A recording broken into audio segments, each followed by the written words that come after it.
এখন আমরা অ্যানালিসিস করব কয়েকটা বেস্ট ইনফ্রাস্ট্রাকচার স্টককে নিয়ে, যার মধ্যে একটা স্টকের নাম হচ্ছে লারসেন অ্যান্ড টুব্রো লিমিটেড। তো কোম্পানিটা হচ্ছে ইনফ্রাস্ট্রাকচার সেক্টরের কিন্তু লিডার কোম্পানি। তো কোম্পানিটা হচ্ছে নিফটি 50-র একটা স্টক। কোম্পানিটা হচ্ছে এখন ট্রেড করছে 3,541 টাকা 55 পয়সায় এখন ট্রেড করছে। আমরা যদি চলে যাই কোম্পানিটার মার্কেট ক্যাপিটালাইজ হচ্ছে অ্যাপ্রক্স 5 লাখ কোটি টাকার মার্কেট ক্যাপিটালাইজ। অর্থাৎ এই কোম্পানিটাকে আমরা ব্লু চিপ লার্জ ক্যাপ টাইপের কোম্পানি হিসাবে কনসিডার করতেই পারি। তো কোম্পানিটার একদিনের পারফরমেন্স দিয়েছে 2%-এর মতন নেগেটিভ রিটার্ন জেনারেট করেছে একদিনে। 5 দিনের পারফরমেন্স করেছে 3%-এর মতন নেগেটিভ রিটার্ন জেনারেট করেছে 5 দিনে। আমরা যদি চলে যাই এক মাসে হচ্ছে 6% পজিটিভ রিটার্ন জেনারেট করেছে এক মাসে।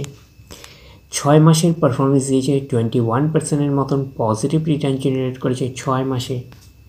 1 জানুয়ারি থেকে পারফরমেন্স করেছে 0.5%-এর মতন পজিটিভ রিটার্ন জেনারেট করেছে 1 জানুয়ারি থেকে। এক বছরে কীরকম পারফরমেন্স করেছে? এক বছর হচ্ছে 61%-এর মতন পজিটিভ রিটার্ন জেনারেট করেছে এক বছরে। তো ন্যাচারাল ব্যাপার, আমরা জানি যে শর্ট টার্মে সেভাবে ওয়েলথ ক্রিয়েট হয় না স্টক মার্কেট থেকে। যত লং খেলবেন স্টক মার্কেটে তত হচ্ছে ওয়েলথ ক্রিয়েট হয়। বাট এই কোম্পানিটা কিন্তু শর্ট টার্মে অর্থাৎ এক বছরে কিন্তু একটা ডিসেন্ট টাইপের পারফরমেন্স করেছে, আমরা এইটুকুনি বলতে পারি। 61%-এর মতন পজিটিভ রিটার্ন জেনারেট করেছে। তো এখন দেখার বিষয়ে কোম্পানিটা কি লং টার্মে ভালো পারফরমেন্স করেছে, লং টার্মে কি শেয়ার হোল্ডারদের ওয়েলথ ক্রিয়েট করে দিয়েছে, সেটাই কিন্তু এখন আমাদের দেখার বিষয়। তাহলে আমরা চলে আসছি 5 বছরের চার্ট প্যাটার্নে। তাহলে 5 বছরে পারফরমেন্স করেছে কত? 154%-এর মতন পজিটিভ রিটার্ন জেনারেট করেছে 5 বছরে। তো 100% মানে ইনভেস্টমেন্ট ডবল। তো ইনভেস্টমেন্টকে কিন্তু ডবলের অনেকটাই বেশি করে দিয়েছে 5 বছরে। তো সেই হিসাবে কিন্তু একটা ডিসেন্ট টাইপের পারফরমেন্স করেছে, আমরা এইটুকুনি বলতেই পারি। তো ব্লু চিপ লার্জ ক্যাপ টাইপের কোম্পানিগুলোর মূল টার্গেট হচ্ছে 5 বছরে ইনভেস্টমেন্টকে ডবল করা। বাট এই কোম্পানিটা কিন্তু 5 বছরে ইনভেস্টমেন্টকে কিন্তু ডবলের অনেকটাই বেশি করে দিয়েছে। তো সেই হিসাবে কিন্তু একটা ডিসেন্ট টাইপের পারফরমেন্স করেছে, আমরা এইটুকুনি বলতেই পারি। এইবারে আমরা চলে যাচ্ছি ম্যাক্সিমাম চার্ট প্যাটার্নে। ম্যাক্সিমাম চার্ট প্যাটার্ন হিসাবে পারফরমেন্স করেছে 19,338%-এর মতন পজিটিভ রিটার্ন জেনারেট করেছে অল টাইম ম্যাক্সিমাম। তো কোম্পানিটা লিস্টেড হয়েছে কবে? 1999-এ। তাহলে 1999 থেকে কিন্তু এখন অবধি রিটার্ন জেনারেট করেছে 19,338%-এর মতন পজিটিভ রিটার্ন জেনারেট করেছে অল টাইম ম্যাক্সিমাম। তো ম্যাক্সিমাম চার্ট প্যাটার্নটা কিন্তু লেফট টু রাইট ওপরের দিকে মুভ করছে। তো সেই হিসাবে কিন্তু একটা ডিসেন্ট টাইপের চার্ট প্যাটার্ন হিসাবে আমরা কনসিডার করতেই পারি। এবং কোম্পানিটা কিন্তু ফান্ডামেন্টালি সাউন্ড কোম্পানি, এইটুখানি কিন্তু মাথায় রাখবেন। তো এই স্টকটাকে আপনারা র্যাডারে রাখতে পারেন। তারপরে আমরা চলে যাচ্ছি নেক্সট স্টকের নাম হচ্ছে জিআর ইনফ্রা প্রজেক্ট লিমিটেড, যাকে আমরা শর্টে হচ্ছে জিআর ইনফ্রা বলে বলতে পারি। তো জিআর ইনফ্রার হচ্ছে আমরা ওভারঅল স্টকটাকে নিয়ে অ্যানালিসিস করব। তো কোম্পানিটা হচ্ছে ইনফ্রাস্ট্রাকচার সেক্টরের একটা কোম্পানি। তো কোম্পানিটা এখন ট্রেড করছে 1239 টাকায় এখন ট্রেড করছে। আমরা যদি চলে যাই কোম্পানিটার মার্কেট ক্যাপিটালাইজ হচ্ছে অ্যাপ্রক্স 12,000 কোটি টাকার মার্কেট ক্যাপিটালাইজ। অর্থাৎ এই কোম্পানিটাকে আমরা মিড ক্যাপ টাইপের কোম্পানি হিসাবে কনসিডার করতেই পারি। তো কোম্পানিটার একদিনের পারফরমেন্স দিয়েছে 1%-এর মতন পজিটিভ রিটার্ন জেনারেট করেছে একদিনে। 5 দিনের পারফরমেন্স করেছে 1%-এর মতন নেগেটিভ রিটার্ন জেনারেট করেছে 5 দিনে। এক মাসের পারফরমেন্স দিয়েছে 4%-এর মতন পজিটিভ রিটার্ন জেনারেট করেছে এক মাসে। আমরা যদি চলে যাই 6 মাসে হচ্ছে 2%-এর মতন নেগেটিভ রিটার্ন জেনারেট করেছে 6 মাসে। 1 জানুয়ারি থেকে পারফরমেন্স দিয়েছে 9%-এর মতন পজিটিভ রিটার্ন জেনারেট করেছে 1 জানুয়ারি থেকে।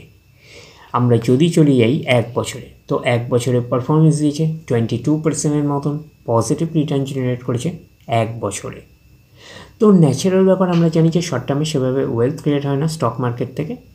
বাট এই কোম্পানিটা কিন্তু শর্ট টার্মে অর্থাৎ এক বছরে কিন্তু একটা ওকে টাইপের পারফরমেন্স করেছে, আমরা এইটুকুনি বলতে পারি। 22%-এর মতন পজিটিভ রিটার্ন জেনারেট করেছে। তো এইবারে আমরা চলে যাই কোম্পানিটার ম্যাক্সিমাম চার্ট প্যাটার্নে। তাহলে ম্যাক্সিমাম চার্ট প্যাটার্ন হিসাবে পারফরমেন্স করেছে 28%-এর মতন নেগেটিভ রিটার্ন জেনারেট করেছে অল টাইম ম্যাক্সিমাম। তার মানে কোম্পানিটা লিস্টেড হয়েছে কবে? কোম্পানিটা লিস্টেড হয়েছে 2021-এ লিস্টেড হয়েছে। তাহলে 2021 থেকে কিন্তু এখনও অবধি রিটার্ন জেনারেট করেছে -28%-এর মতন, অর্থাৎ 28% নেগেটিভ রিটার্ন জেনারেট করেছে। তাহলে 2021-এর পরে 2, 22, 23 অ্যান্ড 24, 1, 2, 3 বছরও কিন্তু এখনও কমপ্লিট হয়নি। তো ম্যাক্সিমাম চার্ট প্যাটার্নটাকে এখনও অবধি আমরা ডিসেন্ট হিসাবে কনসিডার করতে পারছি না। তার কারণটা কি, বেশি দিনের ডেটা হিস্ট্রি অ্যাভেলেবেল নয়, শুধুমাত্র 3 বছরের ডেটা হিস্ট্রি অ্যাভেলেবেল। তো সেই কারণে কিন্তু ম্যাক্সিমাম চার্ট প্যাটার্নটাকে এখনও অবধি আমরা ডিসেন্ট হিসাবে কনসিডার করতে পারছি না। তো এই স্টকটাকে আপনারা র্যাডারে রাখতে পারেন। তারপরে আমরা চলে যাচ্ছি নেক্সট স্টক। নেক্সট স্টকের নাম হচ্ছে আইআরকন ইন্টারন্যাশনাল লিমিটেড। তো কোম্পানিটা হচ্ছে রেলওয়ে ইনফ্রাস্ট্রাকচার সেক্টরের একটা অন্যতম কোম্পানি। তো কোম্পানিটা এখন ট্রেড করছে 218 টাকায় এখন ট্রেড করছে।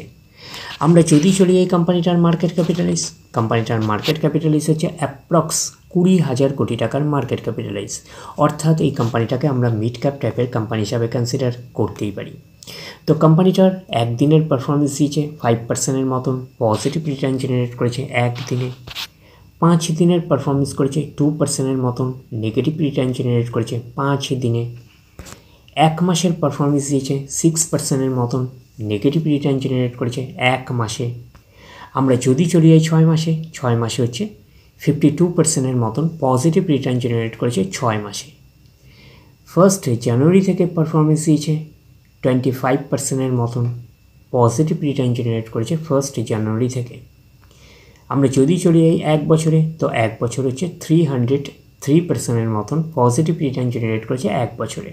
তো ন্যাচারাল ব্যাপার, জানি যে শর্ট টার্মে সেভাবে ওয়েলথ ক্রিয়েট হয় না স্টক মার্কেট থেকে, বাট এই কোম্পানিটা কিন্তু শর্ট টার্মে হিউজ ওয়েলথ ক্রিয়েট করে দিয়েছে শেয়ার হোল্ডারদের, আমরা এইটুখানি বলতেই পারি।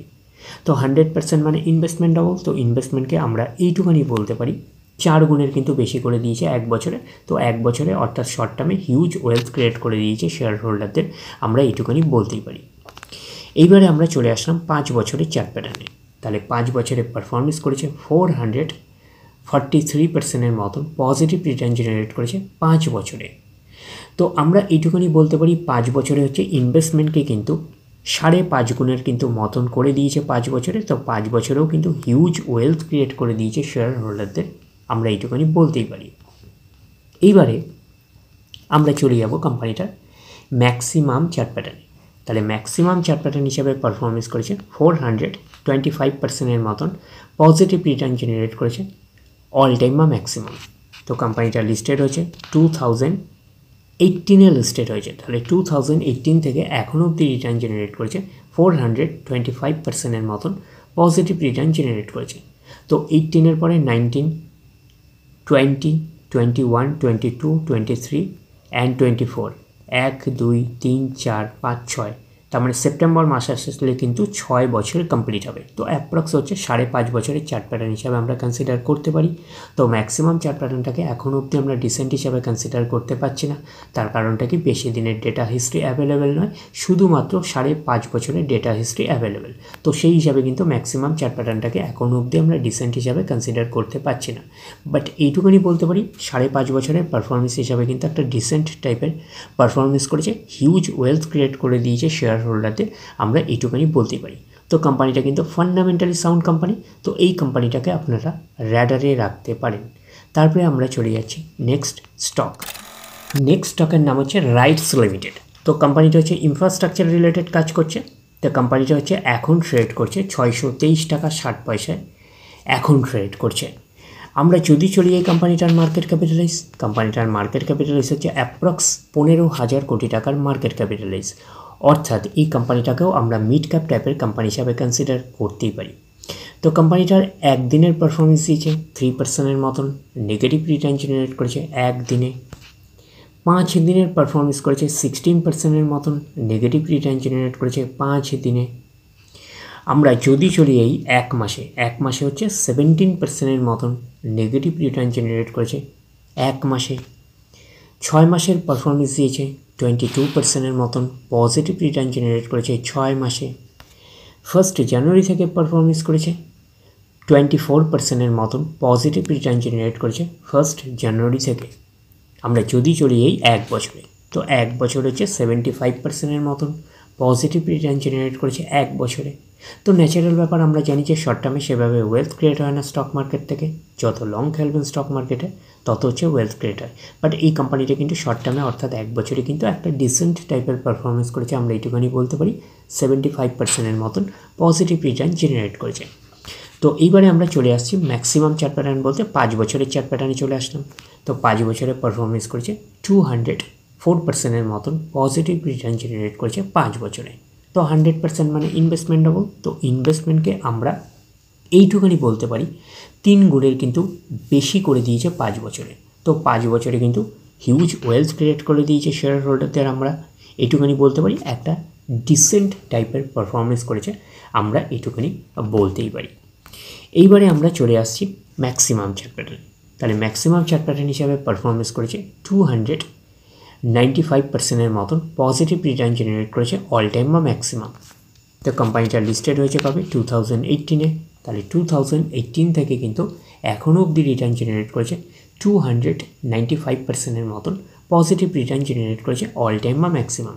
18-এর পরে 19, 20, 21, 22, 23 অ্যান্ড 24। 1, 2, 3, 4, 5, 6। তো জুলাই মাস আসলে মোটামুটিভাবে 6 বছর কিন্তু কমপ্লিট হবে এই স্টকটা। তো অ্যাপ্রক্স বলতে পারেন যে 5.5 বছরের চার্ট প্যাটার্ন হিসাবে কিন্তু ম্যাক্সিমাম চার্ট প্যাটার্নটাকে আমরা কনসিডার করতেই পারি। তো ম্যাক্সিমাম চার্ট প্যাটার্নটাকে এখন অবধি আমরা ডিসেন্ট হিসাবে কনসিডার করতে পারছি না। তার কারণটা কি? বেশি দিনের ডেটা হিস্ট্রি অ্যাভেলেবেল না, শুধুমাত্র 5.5 থেকে 6 বছরের ডেটা হিস্ট্রি অ্যাভেলেবেল। তো সেই কারণে ম্যাক্সিমাম চার্ট প্যাটার্নটাকে এখন অবধি আমরা ডিসেন্ট হিসাবে কনসিডার করতে পারছি না। বাট এইটুখানি বলতে পারি যে 5.5 থেকে 6 বছরের পারফরমেন্স হিসেবে কিন্তু একটা ডিসেন্ট টাইপের পারফরমেন্স করেছে, আমরা এইটুখানি বলতে পারি। তো এই স্টকটাকেও আপনারা র্যাডারে রাখতে পারেন।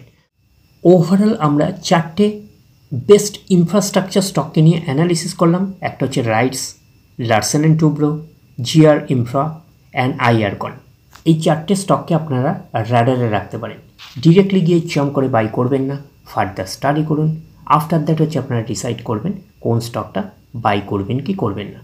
এই অবধি, নেক্সট ভিডিওতে আবার আপনাদের সাথে আমার দেখা হচ্ছে। ধন্যবাদ।